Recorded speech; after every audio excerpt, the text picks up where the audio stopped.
Miarabantsika rehetra ary namako malala amin'ity fihaonantsika ity. Faly de faly mihaona aminao any amin'ny toerana maro isan-karazany, any an-tokantrano, any anaty fiarakodia, eny an-dalana, any am-piasana, any am-pianarana. Kopakopa-tanana re ary mankasitraka anao manaraka izo afantarana izao. Hafahana ny vahoakan'Andriamanitra. Zay no lohahevitra jerentsika ho dininsika androany. Hafahana ny vahoakan'Andriamanitra. Ao amin'ny Isaia 7:5-5 zao ny ambaran'ny tenin'Andriamanitra. Nefa izao no lazain'i Jehovah, na dia ny sambotry ny mahery aza dia alaina ihany, ary ho afaka ny babon'ny mpandrombaka, fa izao no hiady amin'izay miady aminao, ary izao no hamonjy ny zanakao. Araka ny fantatsika tamin'ny lasa dia misy fizaram-potoana maromaro zay tsy maintsy lalovan'ny zanak'Andriamanitra mahatoky. Voalohany efa hitantsika zany tamin'ny fihaonana teo aloha dia ny hoe fanavaozana, ilaina ny fanavaozana, fifoazana sy fanavaozana. Ny tombo-kasen'Andriamanitra dia tsy inona fa ny lalàn'Andriamanitra izay tandremana noho ny finoanan'i Jesosy Kristy. Dia ho avy koa ny atao hoe ny farahorana, firotsahan'ny fanahy masina io. Misy ny antsoavo lehibe, fitorinana ny filazantsara maneran-tany, filazana ny fahamarinana, ny famonjena, ary misy ny sivana. Ary avy eo koa dia misy ny atao hoe andro mahory. Ka mandritra ny andro mahory, mandritra ny sivana dia hanafaka ny vahoakany Andriamanitra.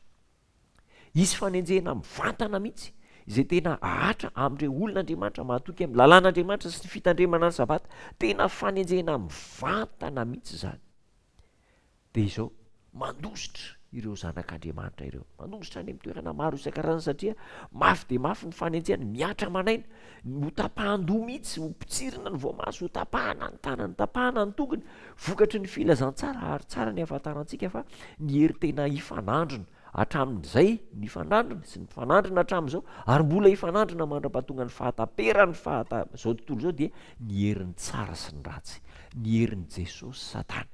Ka ireo zay manaraka an' Jesosy dia ho fahavalo ny Satana, ary tsy hifandray mihitsy ireo raha tsy manapa-kevitra hiandany amin'i Jesosy isika. Dia izao anenjika ireo mahatoky ny miaramila ny Satana.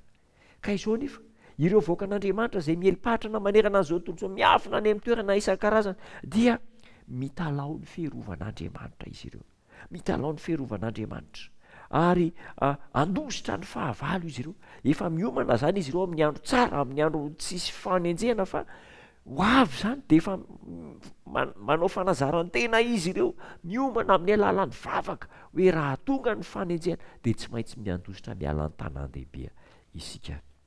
Amin'izay fotoana izay rehefa mandeha mandositra izy ireo dia misy havana alefan'Andriamanitra, arc-en-ciel, famantarana fa eo ny fanatrehan'Andriamanitra, miaro ny zanany Andriamanitra, manampy ny zanany Andriamanitra, ary dia mahazo hery izy ireo vokatry io fanatrehan'Andriamanitra io, mahazo hery izy ireo.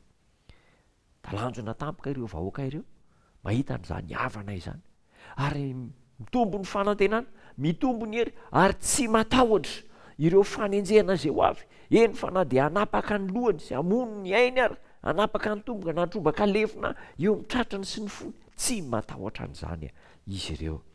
Misy feo kanto avoakan'Andriamanitra manao hoe miandrandra, araka ny voalazantsika any amin'ny Matteo, hitantsika any amin'ny Matteo 4:20-20.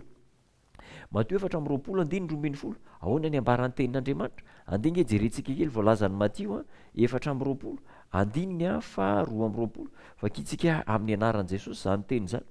Hoy ny ambaran'ny tenin'Andriamanitra manao hoe ary lioka toko fa 2:20 zafady, 2:20. Lioka toko fa 2:20, 2:20.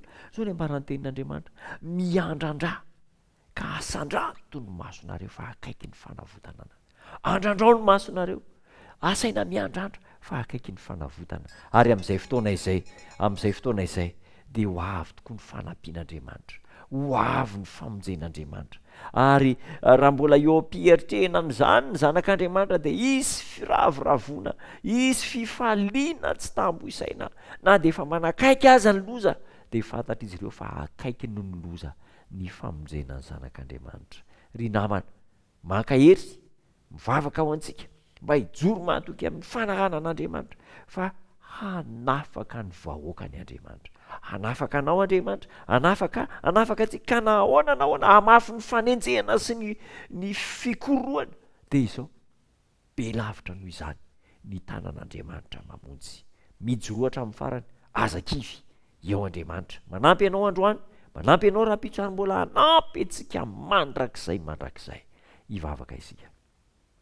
Tombo tsara ao misaotra anao fa mitombo indray ny antoka satria manafaka ny vahoaka anao ianao, mamonjy ny vahoaka anao ianao, ampaherezo zay, ampirisio hianatra amin'ny teninao, hifikitra amin'ny teny fikasana ka hoavy mitomboka se dia ho apetaka ao aminay, ny fanavaozana dia ho apetaka ao aminay, ny ranonana farany dia ho raisinay ary hitory ny filazantsara izay ary raha hoavy ny fanenjena dia tsy ontsona atao, tsy ontsona hitsangana hatramin'ny farany zay.